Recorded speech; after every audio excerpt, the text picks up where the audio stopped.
what is the best way to cut, light your cigar? And in all honesty, the truth is, it's however you want to do it, however you like to do it, however you enjoy doing it, however it makes sense to you. That's the best way. But I'm reminded of a wonderful story of a fantastic man that I sat across from, and he passed out some cigars.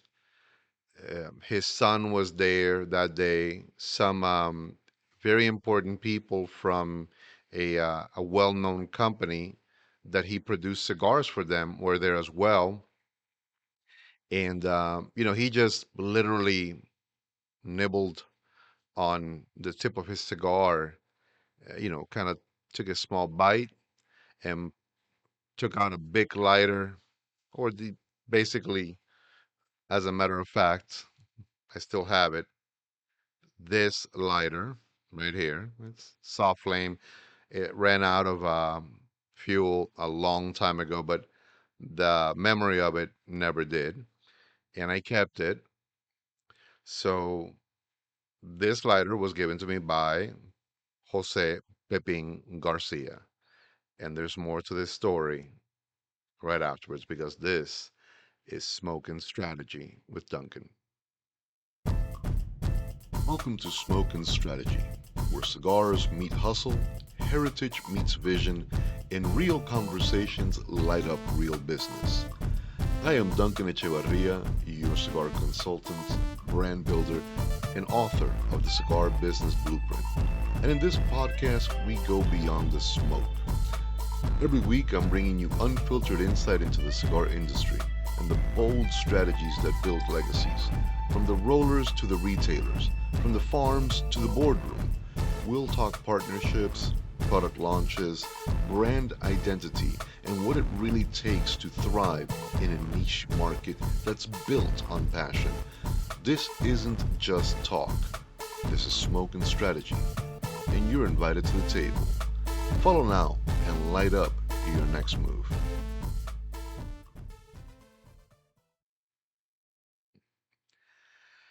So, simple, little lighter, nothing fancy, right? You know what? I think I just got proven wrong. This is insane. Am I channeling something here? This thing has not even done a spark in I don't even know how long, but okay. Well, you saw that it was kind of okay. So, yeah. I've had it for for many years, as a matter of fact. Um, but interesting enough, the story is all about that way he did it. He just took out and again, this I've had this for a number of years, and trying to remember if this is the one that I got that day. It may have been later on. I did do a couple of visits afterwards when they were in the new location um, in Miami Lakes. I'm actually talking about a memory and a story and an occurrence that happened in Calle Ocho, the Little Havana district in Miami, and he was literally at a small quincalla that he calls small little factories where cigars are produced, which is pretty much a standard name for a lot of them. Across the street from him was Titan de Bronce. At the time, also across the street from him was Padilla Cigar Lounge. Um, and next door to him was La Gloria Cubana, originally owned by Ernesto Perez Carrillo. Well, he was right next to it. He was right there, El Rey del Habano. So I'm trying to think if this was the one that I got. And I don't think so. This I think was actually given to me um, either by him or by Jose Ortega, his right hand man, when I visited with them it was years ago also, but I visited at the new location, which is in Miami Lakes.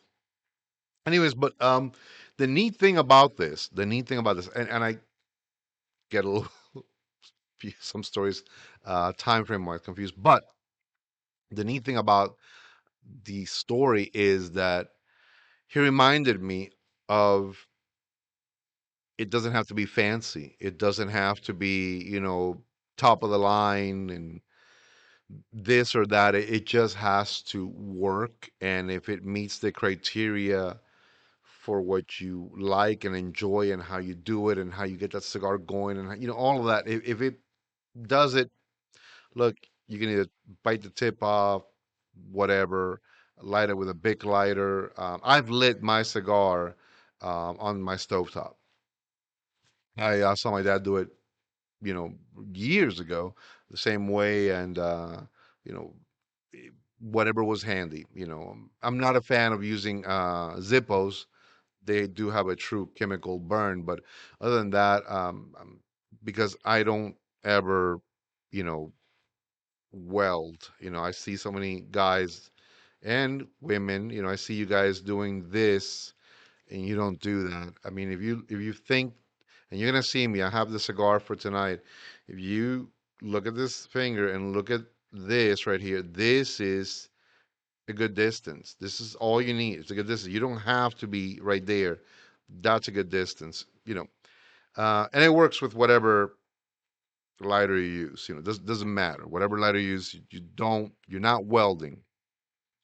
So that was a fun story, and the guys we're visiting at the time were the guys from the Holtz cigar company, and Pepin Garcia, of course, does, if I'm not mistaken, several brands for them, which is I think it's San Cristobal. Oh God, I'm dying right now. Um, he does several brands for them. Like I said, I'm getting old. I forget a lot. So I'll look up, right here, and so I'll be able to better tell you what it is that he also does for them. But I know I think it's two or three different brands that he exclusively does for them, because the other part of what is done for Holtz is the Ashton series, and that's done by the Fuentes. So the Fuentes and the Garcias have created the portfolio of cigars that the Holtz family of cigars, you know, bring out. So these guys, they were there, and I remember, I think one of them was an older gentleman. I think he may have been the vice president of, sales or distribution. He, in conversation, he turned around and said to me, I really, I really don't communicate too well with Pepin, because Pepin doesn't speak, English. His English is very finite. But all I gotta tell is Pepin is like, Pepin, is a cigar good? Is a good cigar? And Pepin will say, cigar good, and that's all we need to hear from him to know that we have a winner on our hand. And that's a beautiful thing. I think that's actually fantastic. I'm trying to think of the other one's La Roma de Cuba. I think so. La Roma de Cuba. Yeah, I think it's La Roma de Cuba, San Cristobal, and then there's like a lot of different variations in each one. But those are done by Pepin Garcia for the whole cigar company, and then all the different Ashton denominations are done by the Fuente family. I mean, hey, you can't go wrong when you got these two powerhouse families that are legendary and iconic cigar makers, making your cigar portfolio. So the cigar that I'm going to be smoking today, get comfy for that, right? And by the way, behind me, and I'm gonna be posting these pictures as well, because these are kind of old. This one is Pepin and and I probably was, I think maybe it's 15 years ago. So 53 minus 15. Do the numbers. Do the numbers. I'm not gonna do them right now. This is Johnny, his daughter, and myself. I think maybe that was like a year later. I could tell that I had put on a little bit of weight on that one. And but yeah, so I was wearing contact lenses in this picture, and this one back to the glasses. So my relationship with them is one of respect, one of love, one of honor. I think that their story came out recently. They did a great story on Pepin Garcia. I think it was maybe one or two issues of Cigar Aficionado ago. There's been many. There's been many about his great trajectory, his family's, story of, when, coming from Cuba, how he started, how he built it all up, his pursuit of, creating a very Cuban style cigar and having his hand in every part of that process, and how it truly has become a family affair. You got, Jaime, his son, and by the way, the cigar that we shared that day, when the VPs of Holtz were there, was the Le Bijou 1922, which was an homage from Jaime Garcia for his father. Um, and who would know that, a few years later, that would be the number one cigar in the world, right? I mean, and we basically just where he bit the tip of that cigar and lit it with, the equivalent, I think, of a big lighter, or it was a big. Again, I know that it was something like that. So yeah, and it became a number one cigar, in the world. So without any further ado, I'm excited to say that I grabbed a few. I'm gonna smoke the first one of the My Father Blue Cigar Honduras. So really, I gotta lift up my glasses, man. I hate doing that. Shows that I'm getting old, right? So I'm excited. I've heard good things about this. It's funny. It's seldom, or I can count maybe the times with one hand and have a lot of fingers left over that I've heard anything bad about Pepin's cigars. I mean, literally. So remember, once again, this is not at all by any stretch a cigar review. It's not. It's not a cigar review. This is us just having a conversation, having some fun. And there's a story as well. I'm gonna give you um, that I was so enamored and so all in with this brand that they were one of the very few that I had an incredible portfolio with my second interpretation or my second iteration or my second creation of my first shop in when I first came here. When I expanded within a year, I went so huge, so big, huge mistake. But one of the beautiful positives was that I traveled to Miami, and I really got to know this family, and I stayed in contact with them, and I developed a great relationship as well with them to carry their cigar line because I believe in relationship building. I had actually lunch with Johnny and one of our dear mutual friend, Berta Bravo, famous Guayabera lady, in Miami. We met at her shop, and again, cigars were enjoyed, wine was enjoyed. So, wonderful people, just wonderful. And there's some beautiful stories that are attached to all the crazy nonsense that I went through when I first arrived here in North Carolina. But again, I'm 13 minutes in. Let's take the footband off. Love the colors. I think they're beautiful. On my notes, which I have in front of me, I made notes based on what I read. So again, this is the first cigar. I just got some notes on what the tobacco is to expect. I got, like, for example, this is from a 1,000-acre farm, and they called it La Opulencia, which is also one of their cigar lines as well. Smoked it, really wonderful, wonderful cigar. And this cigar, what this farm is in an area of Honduras called Talanga. There you go. Not to be confused with Topanga. That's from Boy Meets World. Huh? Huh? Shows you how old I am. Um, it's a Connecticut broadleaf Rosado wrapper. Love all of that mouthful because I'm a fan of broadleaf. I love rich, full-bodied, you know, tobacco. Broadleaf rosado. So that tells you it's a type of tobacco, right? But it's a leaf that has a little bit more richness, a little bit more body, a little bit more oomph to it as well. I'm not expecting the cigar to be light at all. I'm hoping that it's within the medium plus range. Looking forward to that. From what I see here, it is Honduran long filler, and you have Corojo and Criollo in there. Love Corojo, love it. Criollo, I'm a huge fan. Criollo, it's a Spanish word, Creole, but I mean criollo.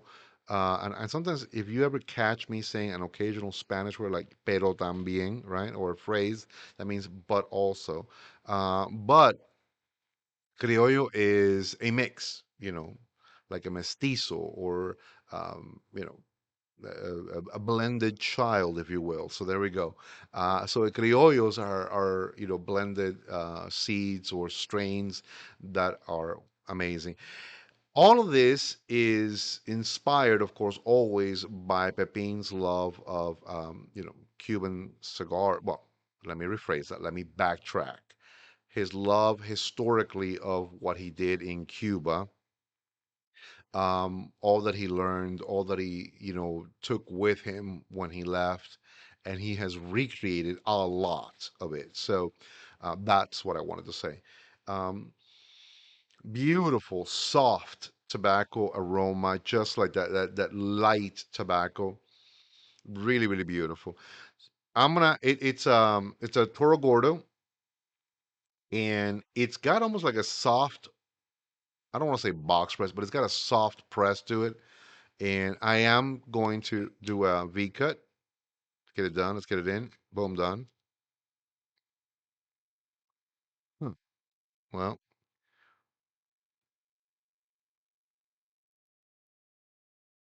wrapper came slightly um, undone. I'm not upset about that. Worse has happened. Here's how we fix this. Ready? There we go.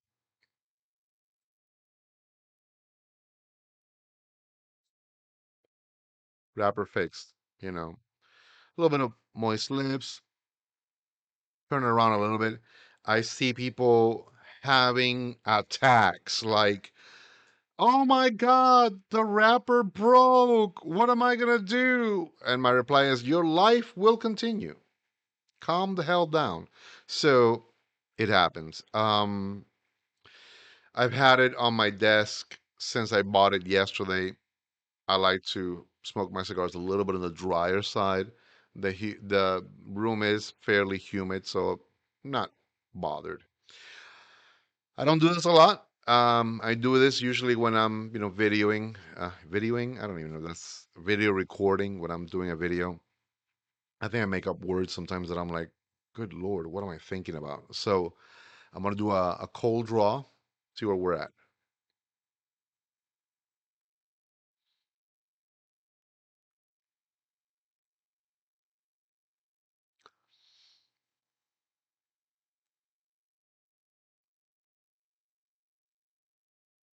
So here's what I'm gonna say. Me, just is a little light wood on that cold draw, which I do enjoy that. It's kind of sweet. I like that. I mean, it just speaks beautifully about the aging. So, a little dry, woody kind of taste. Like if you took it like a piece of cedar, right? And you just put it in your mouth, and that's sort of what I got. With a light sweetness to it, very enjoyable. I like it. I'm expecting some bite. It's not Nicaraguan, it's Honduran, but there's a lot of similarities. I think that the Hondurans are just a little bit not quite as peppery, but I'm expecting a little bit of a bite on it. I'm just saying. It's just a soup salt, whatever that means. I heard the French say it. So, little toast, shall we? And again, see what I mean? Look at where the lighter is. We're just toasting. Turn it around. Oh my God. If you guys were here, that beautiful tobacco aroma is like when you just do a quick toast, that just releases these amazing aromas. And I'm like, oh, love it, love it, love it. All right. Agitated a little bit, get agitated. I'm agitated all the time. I get agitated at work always. So, um, yeah, ready? Let's do this.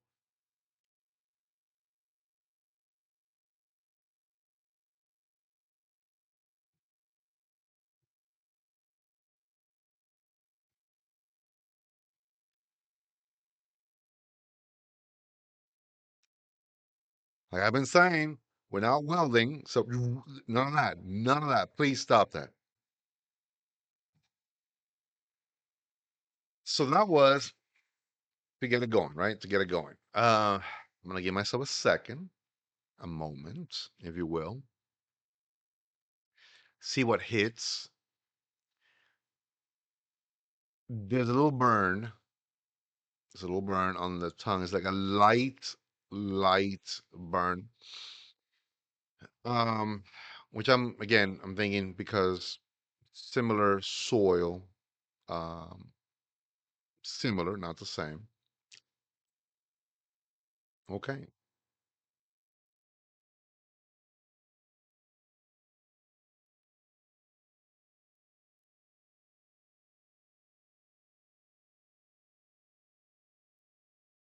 It's just so nice. It's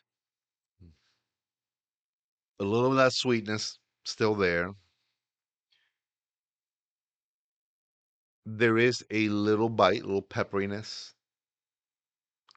I say always it's almost like a baking spice, almost like a warm cinnamon, nutmeg, kind of with a little bit of a little heat, but it's still sweet and warm. Very enjoyable. Automatically, I can tell you for a fact, this is not going to be a cigar for a first timer. So if you're a first timer and you see the cigar and it's beautifully packaged and it comes in a gorgeous box, you're like, oh my God, I want to smoke that. Yeah, I would not. I would not. Let me see. So uh, this cigar, let me give you a little bit more. I wrote down cost. This size, $13. I got it at Casa de Monte Cristo. I think it may have been that, maybe a dash more, dash less, doesn't matter. So I think it's a very well priced cigar. Let's just say it like that. It's a well priced cigar. Um, I know that everybody's talking about these tariffs and the impact to the industry. Look, all I can say is we're probably going to get hit. Some companies will handle that better than others. Some companies will absorb some of that impact to maintain themselves, feasible. Some companies will not. Plain and simple. At the end of the day, the power is yours. Wasn't that like a Captain Planet thing? The power is yours. Yeah. Anyways, telling you anything just completely sidetracks me. So I think $13 plus tax plus whatever. I think it's very reasonable. I have no problem with that whatsoever. Particularly coming from where it's coming. I don't think this one falls into that super premium range, which is cigars that I look at that are, it used to be, like 12 to $18 or whatever, which again, that's not even really a super premium. Super premium is usually a little bit more than that. But anyways, um, I think for a premium cigar, It's a really good price. Nothing wrong with that at all. The box would normally, I think, go for about 260 ish, somewhere thereabouts. A little bit more, a little bit less. So it's again, it's a very reasonably priced box. 20 count is what I wrote down. So it's a 20 count. Again, I grabbed five. I gave two to my mom. I kept three. So yeah. And by the way, my mom's take on this was, hey, it's a nice light cigar. It's wonderful. I love the taste, love the aroma. Light cigar. The woman is a freight train. That's all I can tell you. She is a freight train. Yeah, I don't know. But yeah, so I think it's nice. I think it just hit that mellow. You know, it's something when you light up, there's a little bit more impact, more in your face. It just, you know, less than a half inch in, it just said, hey, it's okay. The story will continue. Let me mellow out. So, mm,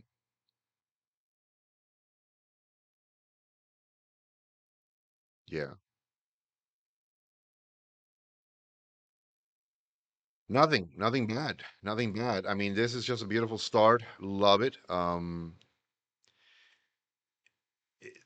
This was the day that I had in this picture. This was the day that I had that that story. You know, I just told you guys earlier that I sat with Pepin, and you know, he basically, you know, he schooled me, dude. He said, "Dude, God Almighty, you know, you too fancy.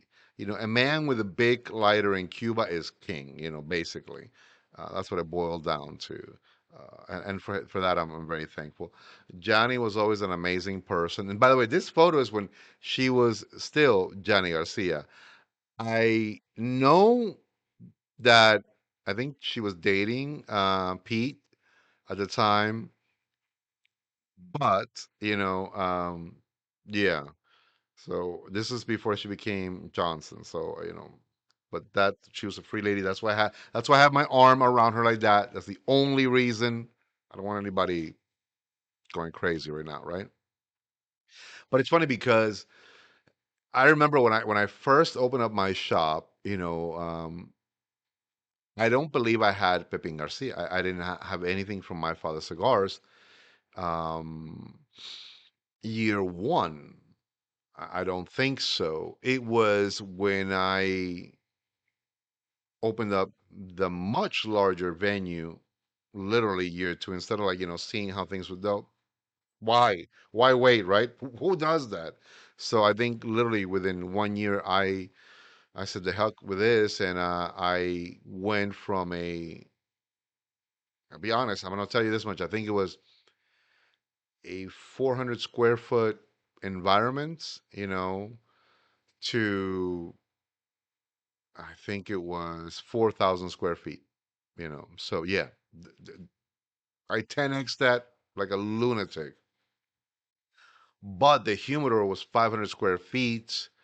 Um, and I know that we had a really great portfolio of My Father cigars. The rep that I had at the time, I'm trying to remember his name. It escapes me right now, but he was an amazing guy, just a really good guy. Um, I also remember the very first time I went to, at the time it was called IPCPR. Now it's PCA, but it was in New Orleans, as a matter of fact. And I visited their booth. You know, they were all there, and you know, I was super excited to run into them again and to just continue building that, you know, relationship. Um, Pepin said, you know, we're about to make coffee. Sit down and have una tacita de café. Have a little cup of coffee with us. And I was like, oh my God, this is awesome. You know, so yeah, and that very same, you know, first, year that I went to the trade show. I ran into Nestor Miranda, who at the time was, you know, spearheading Miami Cigars, and you know, just I ran into him. That was the very first year that I also met Matt Booth. Um, an amazing individual, just literally on point guy. It was when he had just come on board with Camacho. Literally, I think it was just right before Camacho transitioned, over to Davidoff. So I think also that year I met, uh, well, I met a ton of great people. I mean, like literally, I was just walking around. I think that first go round, like, is this for real? So yeah. Um, Let me see who else. I mean, I was at I went to Oliva. I met my reps there.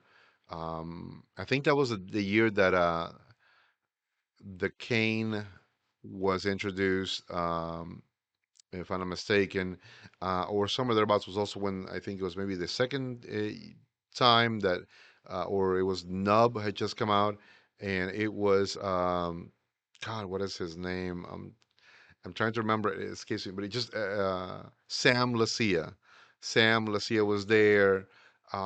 Just really a cool guy. As a matter of fact, I remember they had this huge promo with this amazing bike at the time. This was, I'm telling you guys, this was I think 2010, 2009, 20. I think it was 2010. Sam Lacia was there. Um, just I met so many amazing people. As a matter of fact, also, that's this, yeah, that year I went straight to the Padron booth and I was a complete total fool.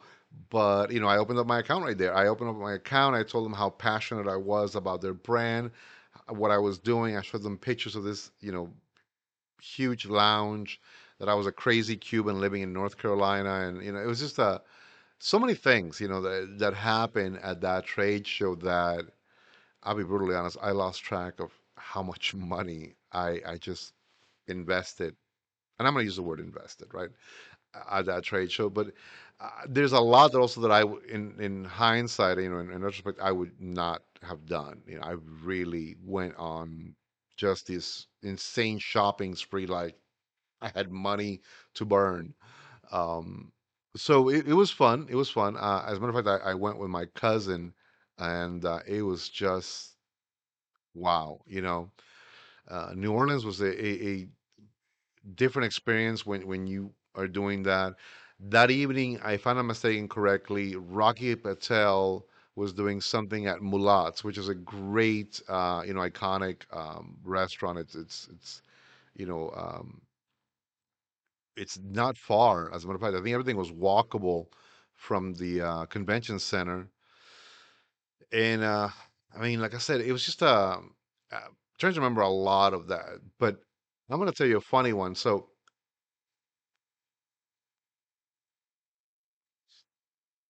it's just delicious, absolutely delicious. You know, my cousin is a power smoker. He's a true power smoker. Everywhere we went, we were getting samples of this, samples of that. I mean, I swear that year, I don't know because things were different back in those days, but we both must have left with a couple of hundred cigars each. Insane, right? And he would go to with me to one booth, get cigar samples, and say, "Hey man, just light one up, light it up with you, enjoy it." And I'm like, I'm still smoking the very first cigar that I got at the very first booth that I went. You don't need to smoke that. Well, I couldn't hang with the big boys. I ended up saying to my cousin, I go, I'm gonna go outside. I'm gonna get some fresh air. And he was like, all right. He was just, whatever, give me one, give me another one. And he was just having a ball. Loved going with him because he's also a certified chef, and we went to a lot of great eating places afterwards. I mean, it was just a fun thing to do. So it was just a great. I enjoyed it thoroughly, but I would just not go spend crazy like yeah, that's a no go. Um, I've done also the show, the trade show in Vegas. I heard great things now. The show had just this year been done in New Orleans. I heard great things. I didn't hear some good things. I'm excited because God willing, next year I will be at the trade show. So I'm just putting it out there. If you see this crazy guy in a white guayabera walking around, don't let it surprise you, right? Some things are in the works. That's all that it is. Um, so I went back. I've gone back to many of the trade shows, since gosh, since 2010. I'm gonna just leave. I mean, yeah, I'm gonna just leave it at that. And some for myself, some for clients because they say, look, we trust you. Go do the purchasing. You already know what we have in the humidor. You understand that dynamic structure. Do that, and I have gone and purchased for my clients. And I learned also a lot in those trips as well. One of the things that I didn't stay at a fancy place or nothing like that ever. I kept it just, go focused, do what needs to be done, and come right back out. I'm not much of a party guy, believe it or not. If you've heard differently, I'm not much of a party guy. I talk a mean drinking game, mean one, insane. Uh, but I I drink. I mean, but just not on those levels. Speaking of which, I know you guys haven't seen me with my cup of coffee or any of that stuff. So this is a perfect time to just take a second. We're about 36 minutes in. Tell you this is a great cigar. Um, I would actually really, really, really pair this with. I think I have it here. Give me a second.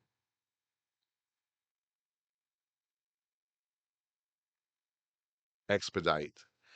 It's a nice, beautiful coffee from the Road Dog coffee selection. I'm gonna take a second now, and I'm gonna let you guys know a little bit more about it. There we go. Hey, my friends, are you as much of a coffee lover as I am? 'Cause let me tell you, you are.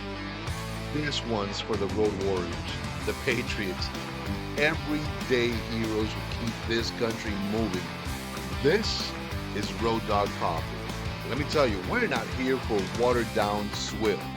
We're here to stage a full throttle rebellion against bland corporate blends that forgot what real coffee tastes like.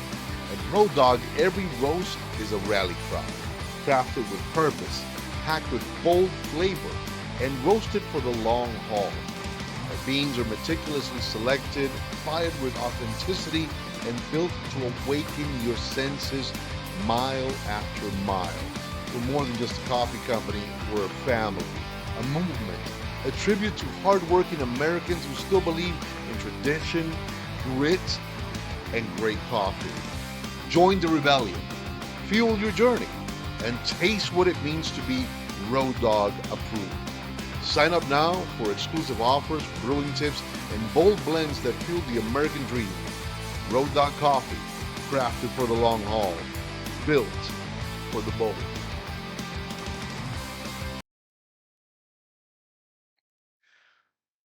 All right. So, yeah, that's the coffee company that belongs to a great friend of mine. His name is Spencer Squire, an absolutely amazing human being, and the coffee he makes is on point. This cigar, I think, would go really well with that blend because it's not quite as robust. That coffee is not quite as strong as the Black Dog, which is my favorite. But I think for if I was gonna do it at nighttime, it gives me enough flavor, enough enjoyment because of the richness, but it doesn't have this insane caffeine kick, right? So that's why I would say that's the good one. Mm.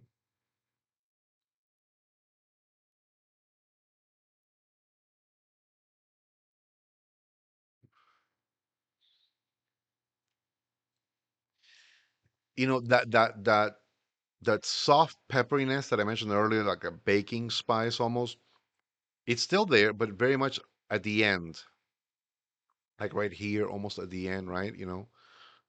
It's very dry, which I noticed that when I said at the beginning, it reminded me of like, little little light, dry woodiness.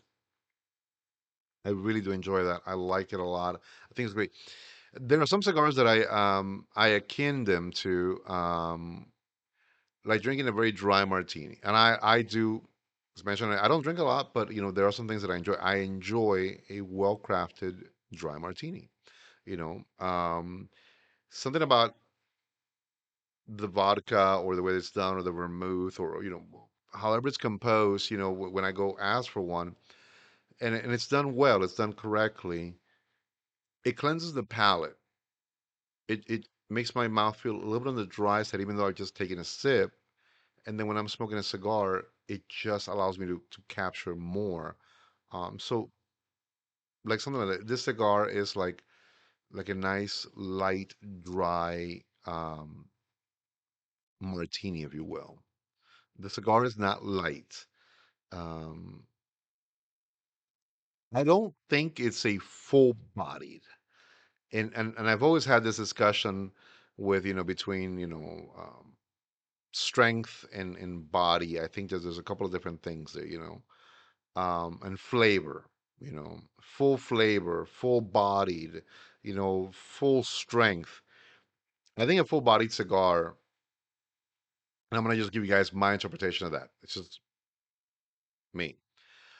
It's about the umami effect. It's a Japanese terminology that is about everything that is engaging in your mouth, your salivary glands, your tongue, your lips, your inner cheeks.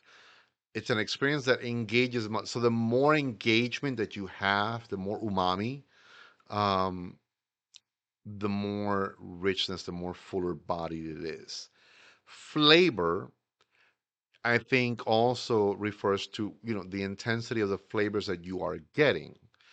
I will tell a person, it's full flavor, full bodied. It's a nice medium cigar. Strength. See? Boom, boom, boom. Strength at the end. Um, if you're new and you've never smoked a cigar, you might say this cigar is a little bit on the strong side, and that's okay. Nothing wrong with that. I understand that. I don't think necessarily speaking, I would sell the cigar to someone who's never, or hand them. I don't. I hate to say I sell cigars. I don't like saying that. I would never give this cigar to someone who says, well, I love smoking macanudos. I think they're beautiful and I enjoy them because they're nice and light. I like my Monte Cristo whites. I love my Ashton White series. If they're telling me the names of light cigars, and by light I mean in strength profile, then I think that they would find this cigar a little bit on the heavier side. If you're an experienced smoker, you will probably find the cigar, medium plus. I'm gonna give you that medium plus in strength. Um, it's flavors to me, and I hate to be that guy. Remember, because this is not a review by any stretch. I don't get when people tell me, the sweetness of dried fruits. Which dried fruit are you talking about? I don't know. Um, White pepper, black pepper, um, earth. I mean, you guys know what I'm talking about. Elderberries. Oh, the sweetness of elderberry. What the hell's an elderberry? I don't even know what that is. You know, so I get well-aged tobacco. I do get sometimes like an aspect of woodiness, a little light wood, a little richer wood. I can understand that. It's an organic association, so I get that. Um, Coffee, a little light bitterness, that I can associate to maybe when I'm drinking, coffee. I can understand that. I like chocolate. I'm a huge chocolate fan. Chocolate, right? So I can understand the association that there is some richness, some heaviness that I can associate to chocolatey. Oh my God, I love it. It's like, oh, it's like a beautiful, brownie, kind of. idea in my mind because it's a very rich, very full flavor cigar that has some sweetness to it because of the aging. I never go into these weird tangents of, these descriptions that are for the readers, not for me. So yeah,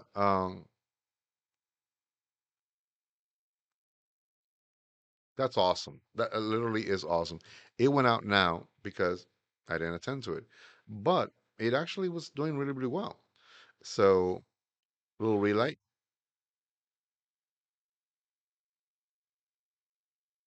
And remember, look, even in your relight, again, we're not welding. Stop that.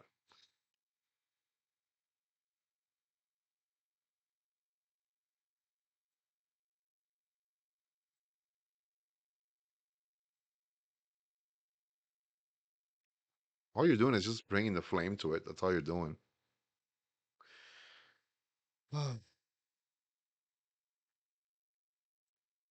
I enjoy these moments more than you can say.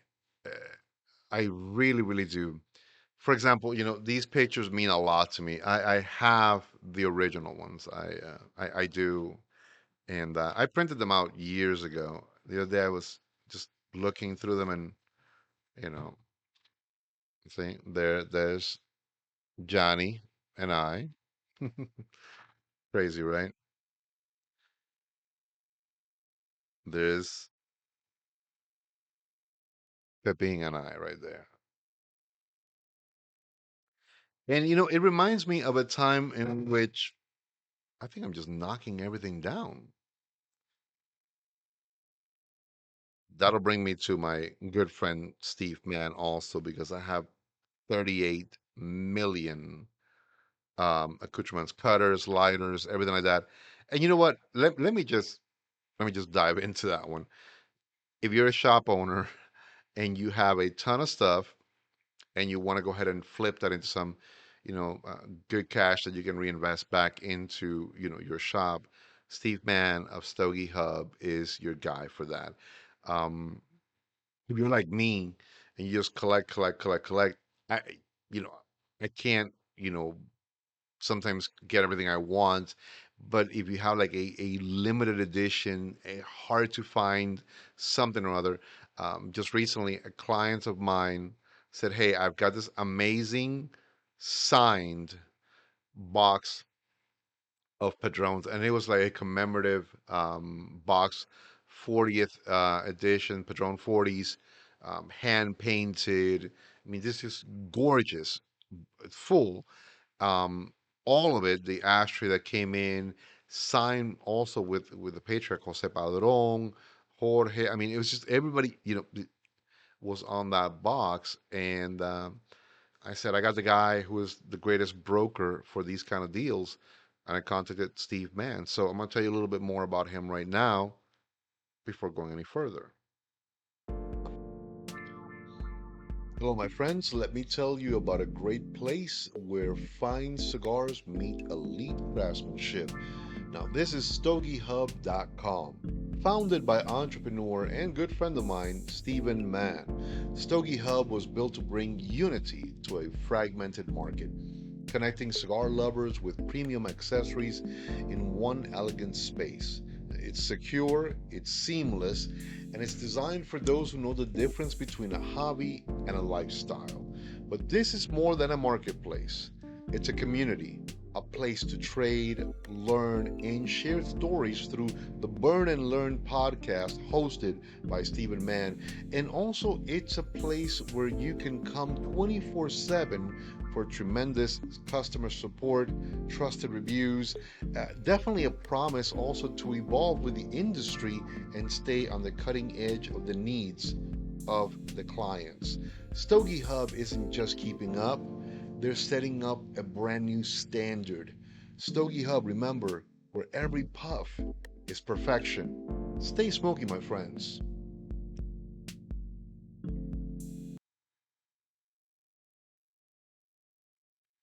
Like I said, he's the guy, man.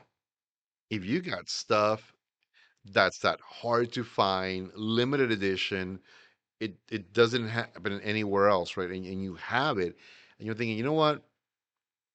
maybe it's time for me to part with it. And I'm okay with that. Sometimes, you got to let go of some things. Who do I do it with? Someone like Steve. He's gonna be your guy. He's gonna take care of it. He's gonna get you the best deal for that. And like I said, if you are also a cigar shop owner, or lounge owner, and you've been stockpiling some really beautiful pieces that unfortunately they're just now sitting on your shelves, and they're not moving, Steve Mann's your guy. Um, as I was saying, some of these, I have a ton of other pictures. I'm not even going to get to them today, but a lot of these are they take me back to that time that I wrote about in my book when I was just going crazy. I thought I was the man. I knew everything that I was doing, and I didn't. But the positives that came out of that truly were these connections, these amazingly beautiful people that I felt deeply, madly in love with, not just, their brand of cigars, but with them also. They were just wonderful, wonderful. Um, I remember, being in Miami and having, moments of visiting all these different locations. I went to visit the Oliva distribution center and headquarters down in Miami Lakes also, which is not far from Perdomo, well, at the time, and also I visited, with Christian Eroa, so b- in his offices, I visited with Eric Espinosa, back in the days, when it was Espinosa and Ortega, EO, right? And so you guys may not even know that, And one day I'm going to bring up that picture and I'm going to tell you a little bit about, that origin story, which is insanely awesome, and the fact that Eric is still doing such great work and he's got such amazing cigars, so yeah, yeah, it brings me back to a time in which I think the positives that came out of it were some of these beautiful connections, some of these beautiful memories, some of these amazing people that came into my life and made me appreciate cigars so much more. I truly fell deeply, madly in love, I think, with this industry even well before that, but there was something there that was like, wow. So yeah, the other day, as I said, I was cleaning here and I came across this stack of pictures and I was like, oh my God, you gotta be kidding me. You gotta be kidding me. So yeah, yeah. I mean, take a few puffs.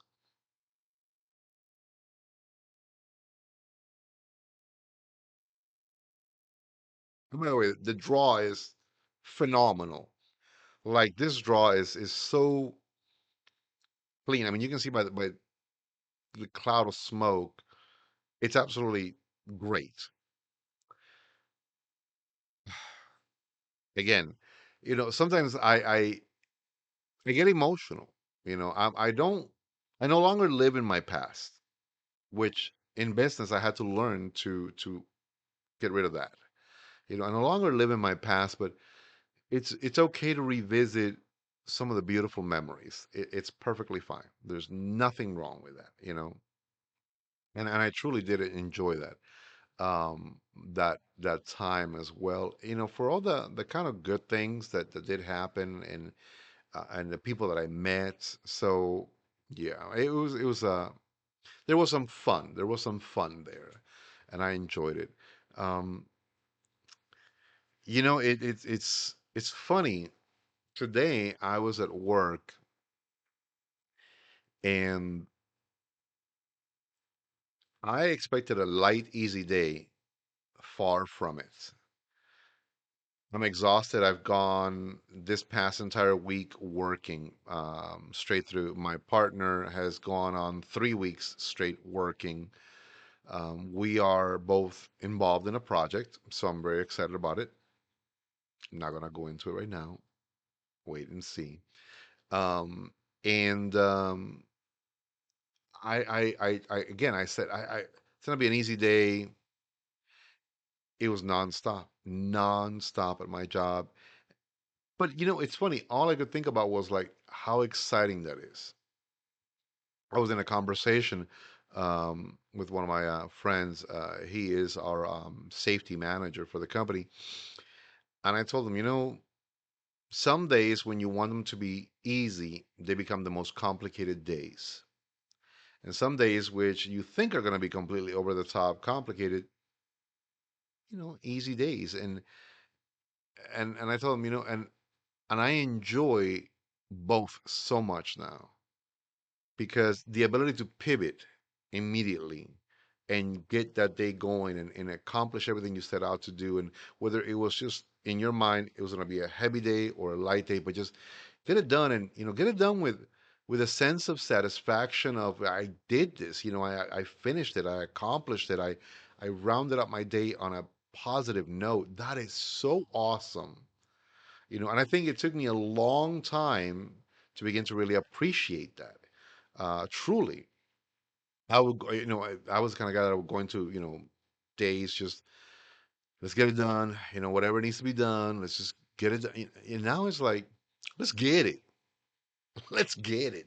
You know, and at the end, when you're able to look back and say, you know what, it really wasn't such a tough day, or you look back and you say, you know what, it's a lot easier than I thought. It's like I was expecting a heavy day, and so it's so much more different than when I first started. That's why I tell folks the reason I created the cigar blueprint, the cigar business blueprint, was almost like autobiographical to an extent because there's a lot of things in there which are about me. There's a lot of things that are not about me. They're about how you should do your setups, how you should do your marketing, how you should do all business related things. But I can see the person that I was 15, 20 years ago and the person that I am today.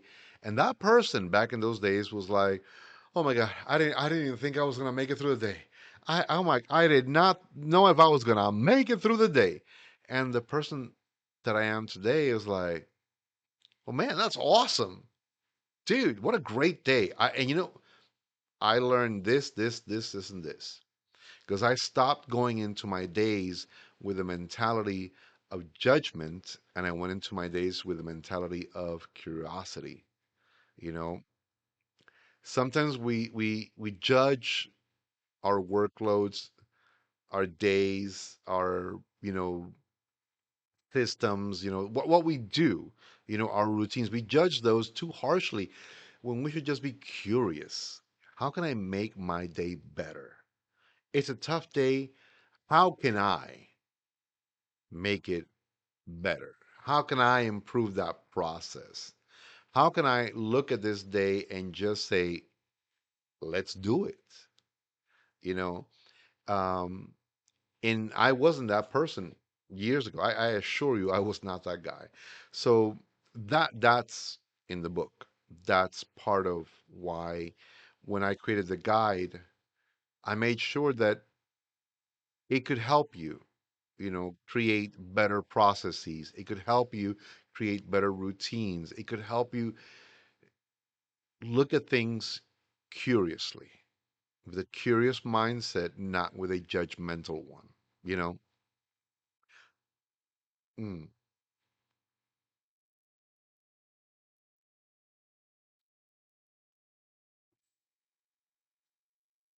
I love this. I mean,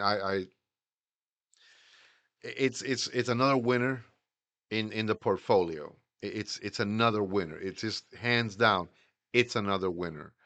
So, I didn't mention, I haven't mentioned, and I not because of anything else. It's just I get sidetracked. I start talking to you guys. I haven't mentioned, my good friend Oscar Rodriguez of GTO Cigars. So I'm going to take the last few minutes, and tell you guys a little bit about, my friend. I'm gonna put here a little information, and then when I come back, I'm gonna tell you why I think he's such an awesome individual. My friends, did you know that since 1492 the Dominican Republic has been shaped by tobacco? But long before the Spaniards arrived, the Taino people were already using tobacco in ceremony, culture, and celebration. Today, in the heart of the Valle del Cibao, we carry that legacy forward also. Welcome to GTO Dominican Cigars, crafted by hand at Tabacalera GTO Dominicana using first generation Cuban seed tobacco grown in the richest soil in the Caribbean. Every cigar is aged to perfection, blended by the passion of one man, Dr. Oscar Rodriguez, a master of taste and tradition. From smooth, elegant smokes to full bodied powerhouses like the Painkiller, GTO is boutique, it's bold, and it's never rushed. Come discover the soul of the Dominican leaf. One cigar at a time. Remember, those who know smoke GTO. Thank you. Take care and keep it smoky. So, Oscar Rodriguez. Oscar and I have known each other now for a number of years.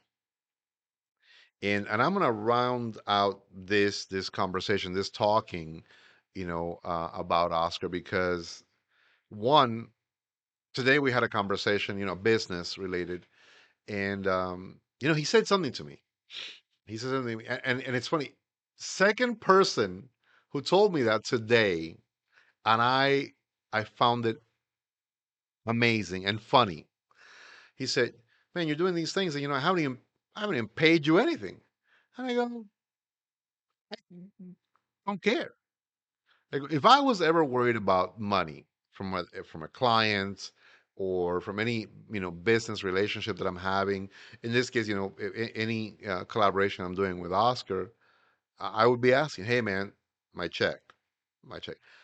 I could care less about the money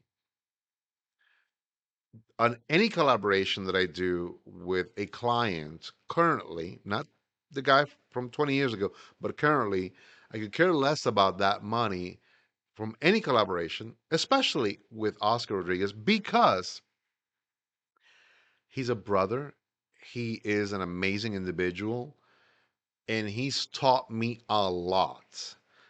He's taught me how to appreciate the terminology master in this industry, that there are none, that we're all students. I hate it when, people say, I'm a master roller, I'm a master blender, I'm a master, look, I get it. You've been at it for 40 years, 50 years.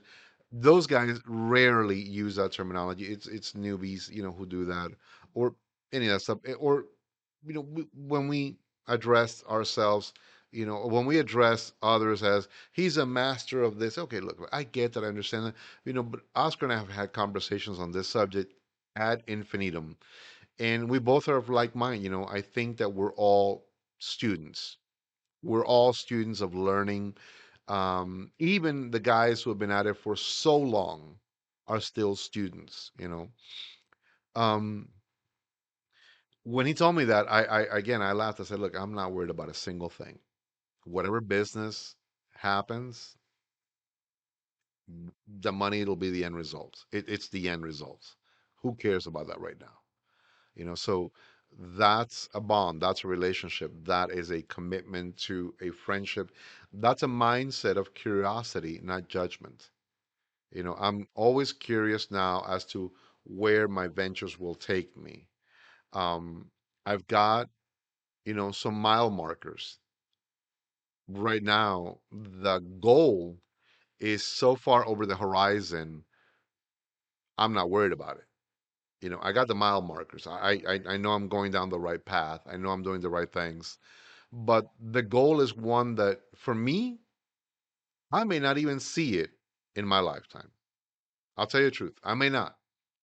My goal is so far beyond the horizon right now that if my partner sees it, I will be happy.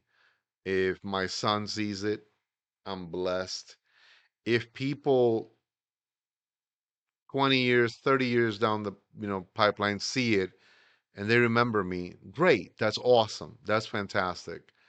But my goal is even further than that, that one day when people look back and they see something that relates to me, I'm like, oh, I remember that book helped a buddy of mine. There you go. That cigar guide helped a friend of mine.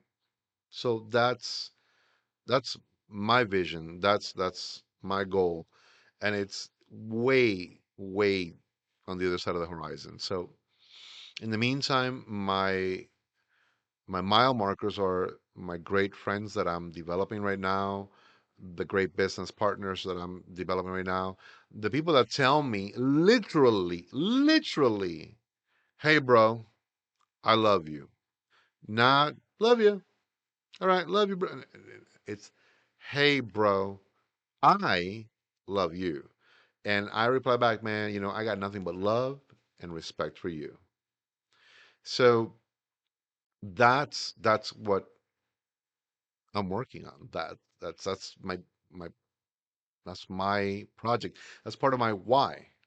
Going back to one of the few episodes back, the development of my why, my understanding of my why, you know, leads to the processes, which is the how, and the end result. If I make money, great. I'm going to make money. Fantastic. Love it.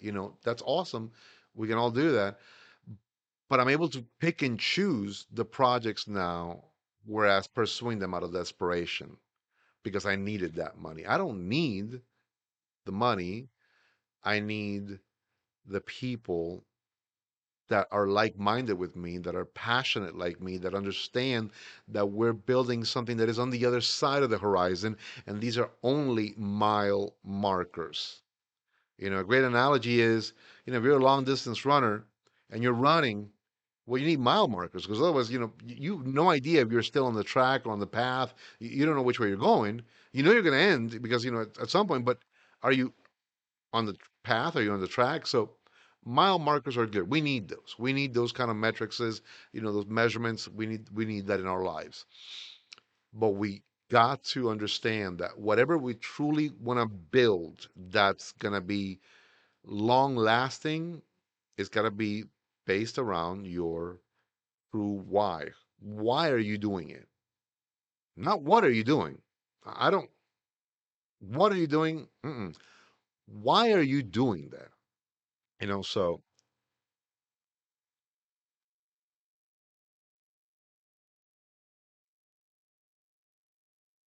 I just get happy. I just get insanely happy. Um, Oscar's one of those guys, just to circle back to him. He's one of those guys that truly has become an amazing friend, a person that I call him and we may have a 5 minute conversation, 15-minute conversation. We may even go into it like, half an hour, and we laugh and we talk business and we laugh some more. And we do this. We do this because I love how he's built his business. I absolutely love it. It's the same business that I'm passionate about. He sees something that's on the other side of the horizon. It's on the other side, and he's passionate about it. He protects it. He works with the people that want to work with him. And if you don't want to work with him, that's okay. Nothing wrong with that. Look, it is what it is. The guys that I'm working with from Road Dog, amazing individual. I love Spencer Squire. He's just on point. Stephen Mann, I'm looking forward to our first one-on-one meeting. He's just one of those guys that, it's like, when E.F. Hutton speaks, you shut the heck up. Well, when Stephen Mann speaks, shut up. Shut up. He knows his stuff. That guy's a brilliant banker, financier, tech, industry. He's one of these guys that truly is educational. So the team of people that I'm working with, that I'm talking to, that I'm learning from, that I'm hopefully, very curious about everything they do, and I can learn all that again. Not judging, but curious. I love those people. I mean, to me, they are great mile markers that keep telling me you're on the right track. So uh, we went over an hour. I'm enjoying the cigar. I hope that if you're still here, if you're listening to this and you're thinking, "Oh my God, Duncan's a lunatic." Yes, I am a lunatic. Beautiful memories, beautiful people, phenomenal cigar. Um, I want to say thank you from the bottom of my heart. Always thank you, honestly. I don't know if Pepin Garcia will ever even see this, or Johnny, or Jaime, or even the new generation, Jandy, the grandson. But I want to say to you guys, I owe you all a debt of gratitude for so much that you have taught me, so much that you have imparted on me, whether you knew it or not. Jose Ortega, the team at My Father Cigars to me is such a beautiful team. They kept it all family. They kept it all team. They kept it all solid. They built something that is beyond the horizon. It is true legacy building the right way. Thank you always to the Garcia family for this gorgeous cigar and for all the cigars that you have done. Thank you for everything you have imparted to all of us in this industry. God bless you. And definitely, God bless you. And remember, this is smoking strategy, baby. Love you.